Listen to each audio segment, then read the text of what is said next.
ભરૂચની નવજીવન વિદ્યાલય ખાતે મુંબઈના મહારાજા છત્રપતિ શિવાજી વસ્તુ સંગ્રહાલય દ્વારા મ્યુઝિયમ ઓન વ્હીલ્સ કાર્યક્રમનું આયોજન કરાયું હતું.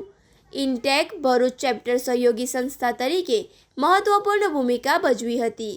આ કાર્યક્રમનો મુખ્ય હેતુ વિદ્યાર્થીઓને ભારતના પ્રાચીન ઇતિહાસ, સાંસ્કૃતિક વારસા અને પુરાતત્વીય સમૃદ્ધિથી પરિચિત કરાવવાનો હતો. કાર્યક્રમની શરૂઆતમાં ઇન્ટેક ભરૂચ ચેપ્ટરનો ડૉક્ટર વંદના સેઠીએ વિદ્યાર્થીઓને ભરૂચના ઐતિહાસિક અને સાંસ્કૃતિક વારસા વિશે માહિતગાર કર્યા હતા. તેમણે ભરૂચના પ્રાચીન ઇતિહાસને સિંધુ ખીણની સંસ્કૃતિ સાથે જોડીને ભારતની ગૌરવશાળી પરંપરા અને તેના ઇતિહાસ પર મહત્ત્વ પર પ્રકાશ પાડ્યો હતો. ત્યારબાદ મહારાજા છત્રપતિ શિવાજી વસ્તુ સંગ્રહાલયના પ્રતિનિધિઓ ગૌરવ જાદવ અને ઋતુજા કાલેએ મ્યુઝિયમ ઓન વ્હીલ્સની સંકલ્પના સમજાવી હતી.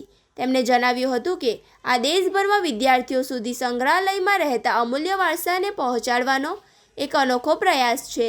આ મોબાઈલ મ્યુઝિયમમાં સિંધુ ખીણની સંસ્કૃતિને કેન્દ્રમાં રાખીને વિવિધ પ્રવૃત્તિઓ, માહિતી ચિત્રો, ડિજિટલ પ્રદર્શન, પ્રતિકૃતિઓ અને ઐતિહાસિક વિગતો રજૂ કરાઈ હતી.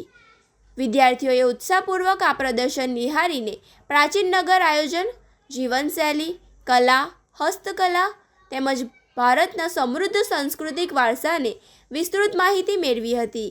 કાર્યક્રમ દરમિયાન વિદ્યાર્થીઓમાં ઇતિહાસ પ્રત્યે જિજ્ઞાસા, સંશોધન વૃત્તિ અને સાંસ્કૃતિક વારસા પ્રત્યે જાગૃતિનો સંચાર થયો. નવજીવન વિદ્યાલયના સંચાલન, શિક્ષકો તથા ઇન્ટેક ભરૂચ ચેપ્ટરના સભ્યોના સહયોગથી આ કાર્યક્રમ સફળતાપૂર્વક સંપન્ન થયો હતો. આયોજકોએ ભવિષ્યમાં આવા શૈક્ષણિક અને સાંસ્કૃતિક કાર્યક્રમો યોજવાની પ્રતિબદ્ધતા વ્યક્ત કરી હતી. મારું નામ યાદવ સંજના છે. મારી શાળાનું નામ યુનિવર્સલ એક્સપેરિમેન્ટલ હાઈ સ્કૂલ છે.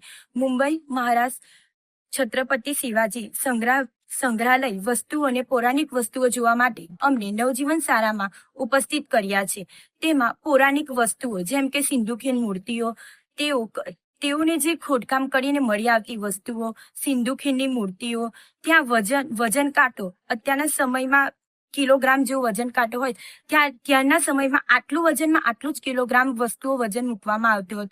પછી ત્યાં ખોદકામ કરીને જે વસ્તુઓ અને મૂર્તિઓ મળતી હતી તે અત્યારે પણ હાલમાં ઉપસ્થિત છે.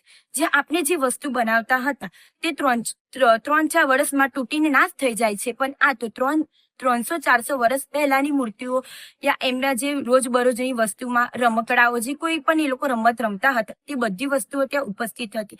એ વાત તો આપણે જાણી લીધી છે, પણ હવે એમાં આપણાને 300-400 વર્ષ પહેલાની મૂર્તિઓ અત્યારે ઉપસ્થિત જોવા મળી છે. એમને કોઈ પણ નાશ થયું નથી. અને ત્યાં પહેલાના હમણાં આભૂષણો જોવા મળે છે. ત્યાંના સમયમાં આભૂષણો જોવા મળતા ન હતા. ત્યારે નદી કિનારાથી જે મોતી મળતા હતા તેમના આભૂષણો પહેરતા હતા. અને બંગડાઓ એટલે કે નેકલેસ એટલે આભૂષણો પણ ત્યાં અમને જોવા મળ્યા હતા. પ્રોજેક્ટ આજે મારું નામ મલેક ફાઇઝા. આજે અમે અમારી શાળા યુનિવર્સલ એક્સપેરિમેન્ટલ સ્કૂલમાંથી નવજીવન શાળા વિદ્યાલયમાં ઉપસ્થિત થયા હતા. ત્યાં મહારાષ્ટ્ર રાજ્યના મુંબઈ શહેરમાં આવેલ છત્રપતિ શિવાજી વસ્તુ સંગ્રહાલયના સભ્યો ઉપસ્થિત થયા હતા.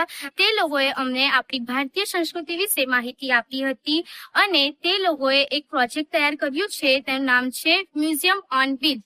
એ મ્યુઝિયમ ઓન વ્હીલ એક બસ હતી જેમાં મ્યુઝિયમમાં જે વસ્તુઓનો સંગ્રહ કરવામાં આવે છે તે વસ્તુઓનું 3D મોડેલ તરીકે અમને બતાવવામાં આવી હતી અને તે લોકોએ અમને ખૂબ સારી માહિતી આપી.